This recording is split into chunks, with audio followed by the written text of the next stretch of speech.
আমরা বাঙালিরা বরাবরই ভোজন রসিক, সে যে কোনো ধরনের খাবারই হোক। আসসালামু আলাইকুম। আজ আমি যে রেসিপিটা নিয়ে এসেছি সেটা কিন্তু আপনারা টাইটেল দেখেই বুঝে গিয়েছেন। আর এই রান্নাটা হবে সম্পূর্ণ ইউনিক এবং খুবই মজার একটা খাবার। আশা করছি আপনাদের কাছে এই রেসিপিটা খুবই ভালো লাগবে, আর ভালো লাগলে আমার সাথেই থাকবেন। এই রেসিপিটা তৈরি করার জন্য খুব একটা বেশি কিছু প্রয়োজন নেই। খুব সাধারণভাবে রেসিপিটা আমি তৈরি করেছি, আর খেতে হয়েছে অসাধারণ।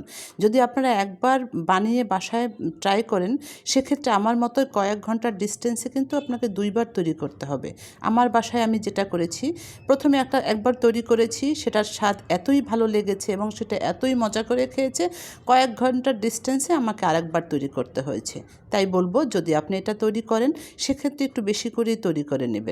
এখানে আমি একটা মিডিয়াম সাইজের ফুলকপি নিয়েছি, আর সেটা সবগুলো ফুল খুলে খুলে সাইডে রেখে দিলাম। আর এখানে কাঁচামরিচ নিয়েছি, মাঝখানে স্লাইস করে নিয়েছি, আর এর বিচিগুলো আমি ফেলে দিব। বিচিগুলো ফেলে না দিলে একটু ঝালটা বেশি হবে, আর বিচিগুলো দেখতে ভালো লাগবে না। তাই ভিতরের যে বিচিগুলো থাকে সবগুলো আমি ফেলে দিয়েছি, এবং সেটা আমি 4টা কাঁচামরিচ নিয়েছি, 4-5টা কাঁচামরিচ নিয়েছি। এখানে বড় সাইজের যে রসুনের কোয়া থাকে সেটা আমি একদম কুচি কুচি করে নিয়েছি, আর 3টা পেঁয়াজ শুধু মাঝখানে খুলে নিয়েছি। বাঁধাকপি নিয়েছি, সেটাও একটু বড় বড় করে কেটে নিয়েছি। ফুলকপিগুলো একদম ফুটন্ত গরম পানি দিয়ে, তারপরে একটু বেশি লবণ দিয়ে, 1 চামচের মতো লবণ দিয়ে আমি ঢাকনা দিয়ে ঢেকে রেখেছিলাম 10 মিনিটের জন্য। 10 মিনিট পরে ফুলকপিগুলো ছেঁকে নিব এবং খুব সুন্দরভাবে পানিয়ে ঝরিয়ে নেব। তারপরে এখানে কালো গোলমরিচের গুঁড়া দিলাম 1 চা চামচ, ধনে গুঁড়া আর ভাজা জিরার গুঁড়া দিলাম 1/2 চা চামচ করে, লাল মরিচের গুঁড়া দিলাম এখানে আমি 1 চা চামচ, কালারের জন্য দিয়ে দিলাম হলুদের গুঁড়া 1/2 চা চামচ, আদা রসুন পেস্ট দিয়েছি 1/2 চা চামচ, আর স্বাদমতো লবণও কিন্তু দিয়েছি, সেটা খেয়াল করেছেন। এখন সেই মশলাগুলো খুব ভালোভাবে ফুলকপির সাথে মিশিয়ে নেব, যাতে মশলাগুলো বেশ ভালোভাবে গায়ে লেগে যায়। একটু সময় নিয়ে হাত দিয়ে সুন্দরভাবে এটাকে ঝাঁকিয়ে ঝাঁকিয়ে মিশিয়ে নিতে হবে। এখানে আমি 2 টেবিল চামচ নিয়েছি ময়দা। প্রথমে 1 টেবিল চামচ দিয়েছি, দিয়ে এরকম ঝাঁকিয়ে ঝাঁকিয়ে প্রত্যেকটা কপির গায়ে যাতে মশলা লেগে থাকে, ছিল হয়ে থাকে, সেইভাবে এটা মিশিয়ে নিতে হবে। আর এখানে দেখতেই পাচ্ছেন নিচে কিন্তু একদমই পানি নেই, বাটিতে কিন্তু একদম শুকনা।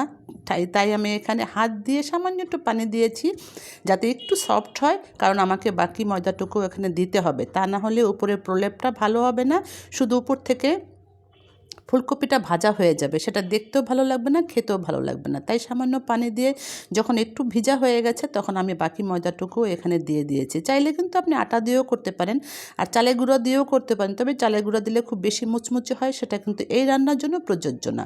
বাকি ময়দাটুকু দিয়ে আমি আবার সুন্দরভাবে এটাকে মিশিয়ে নিয়েছি, আর এর প্রত্যেকটা মশলা কিন্তু ফুলকপির গায়ে লেগে আছে, বাটিতে কিন্তু কোনো ধরনের মশলা নেই। তো এখন আমি ওইভাবে 10 মিনিট রেখে দিয়েছিলাম রেস্টে। তারপরে একটা ডিপ প্যান নিয়েছি, তাতে পর্যাপ্ত পরিমাণে সয়াবিন তেল দিয়ে আমি এটা ফ্রাই করে নেব। আর এই ফ্রাইটা কিন্তু একটু হাই হিটেই করে নিতে হবে, তা না হলে কিন্তু এটা সফট হয়ে যাবে। সফট হলে কিন্তু সেটা খেতে মোটেই ভালো লাগবে না। আর যেহেতু আমি গরম পানিতে ভিজিয়ে রেখেছিলাম, এটা কিন্তু সেদ্ধ হয়ে যাবে খুব সুন্দর, এটা কিন্তু কাঁচা থাকবে না, সেরকম কোনো টেনশন নাই। আর উল্টে পাল্টে কিন্তু আমি এটা বেশ ভালোভাবে এটা ভেজে নিব, যাতে এই ভাজার পরে আপনি এমনি একটা খেতে পারেন, ঠিক ওইভাবে এটা ভাজা হয়ে যাবে। যখন একদম ব্রাউন কালার হয়ে যাবে আর একটু মুচমুচে হবে, ঠিক তখন আমি এগুলো তুলে নিব, তুলে একটা সাইডে রেখে দেবো। একইভাবে আমি সবগুলো ফুলকপি ভেজে নিয়েছি। আর পরেরগুলো ভাজতে একটু সময় কম লেগেছে, কারণ তখন তো অলরেডি কড়াইয়ের তেল গরম ছিল। তো আশা করছি আজকের রেসিপিটা আপনাদের কাছে খুব ভালো লাগবে।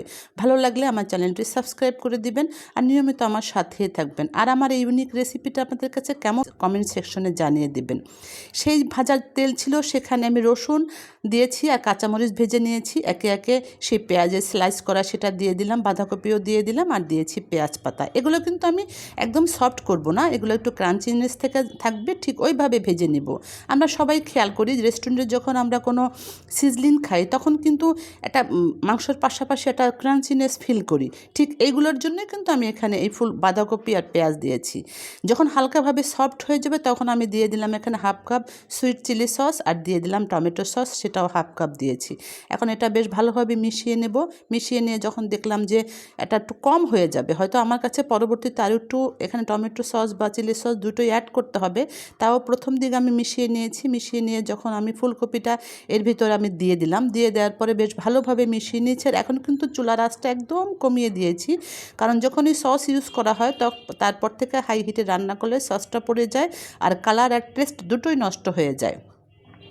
তো যখন দেখলাম সে একই কথা যে আমার টমেটো সস আর সুইট চিলি সস দুটোই কম হয়েছে, তখন আমার টমেটো সস আবার হাফ কাপ দিতে হয়েছে। অর্থাৎ এখানে আমার টমেটো সস লেগেছে 1 কাপ আর সুইট চিলি সস লেগেছে 1.25 কাপ। এখানে আপনি আপনার স্বাদ মতো সসটা একটু বাড়িয়ে অথবা কমিয়ে নিতে পারেন। দেখেন লাস্টে কিন্তু দেখতে খুবই ইয়ামি হয়েছে, এর লুকটাই আপনাকে খুব আকর্ষণ করবে। আর বাচ্চাদের যদি এরকম একটা সিজলিং দেওয়া যায় তারা কিন্তু খুবই মজা করে খাবে। আর আপনি যে কোনো অনুষ্ঠানে এরকম একটা সিজলিং কিন্তু উপস্থাপন করতে পারেন, যে কেউ চমকে যাবে আর খাবার টেস্ট কিন্তু দুর্দান্ত হবে। এটা কিন্তু আপনারা আমি এনশিওর করতে পারি। তো আশা করছি আজকের রেসিপিটা আপনাদের সবার কাছে ভালো লেগেছে। এই শীতে এরকম একটা রেসিপি যদি বাসায় তৈরি করেন তাহলে কিন্তু মন্দ হয় না এবং সবাই খুব ভালোভাবে অ্যাপ্রিসিয়েট করবে। তো আশা করছি সবাই ভালো থাকবেন, সুস্থ থাকবেন। আবার নতুন কোনো রেসিপি নিয়ে আপনাদের সামনে চলে আসব। সেই পর্যন্ত আল্লাহ হাফেজ।